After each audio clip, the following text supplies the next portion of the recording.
বড় ভাই ঘাস কাটতে যাচ্ছে। আসলে গরু আছে তো, গরুর ঘাস কাটার জন্য চলে আসছে, ঘাস কাটতেছে। আর এই যে আমার কাকা, এই যে ঘাস কাটা হয়ে গেছে, এখন বোঝা বানতিছে। এই ঘাস আমরা নেবো আর কি। এই ঘাস এখন কাকারে হেল্প করতে হবে, কাকা একা একা পারি উঠতেছে না। এ কত সময় কাটছেন কাকা? কাকা অসুস্থ। কত সময় ধরে কাটছেন এটুক? কথাই তো গতি পাচ্ছেন না আপনি, তার ভিতর আবার ঘাস কাটতে আছেন। আল্লাহ,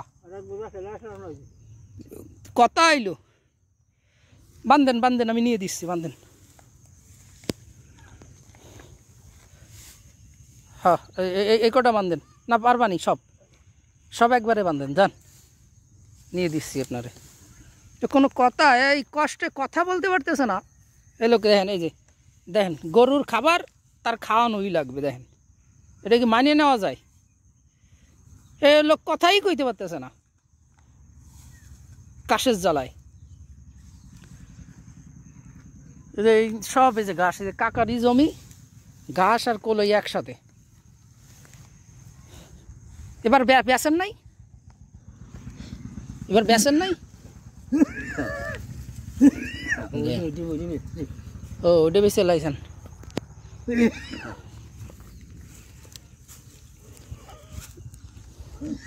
দাঁড়ান, আমি মানতেছি, দাঁড়ান দাঁড়ান। বন্ধুরা, আসলে কাকা অনেক অসুস্থ, দেখেন, এই হেল্প করা লাগবে।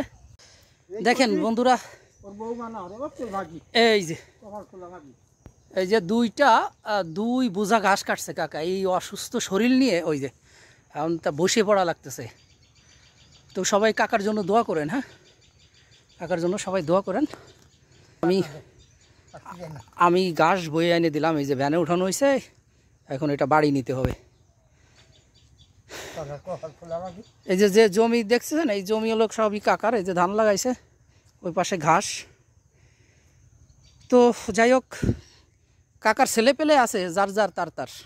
এই যে ঘাস নিয়ে আসলাম ভ্যানে করে, এখন এটা রাখবো লাগা মতো। কাকা আমার অনেক কষ্ট হয়ে গেছিল, কাকা হাঁপাচ্ছিল অনেক। এইভাবে রাখবো কাকা। এই আর একটা আছে,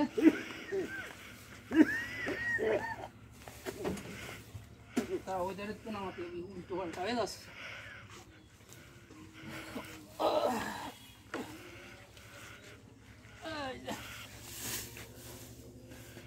এই যে রাখলাম। এই যে কাকা আসলে অনেক কষ্ট হয়ে গেছে, সে কাশের জ্বালায় হাঁপাচ্ছে।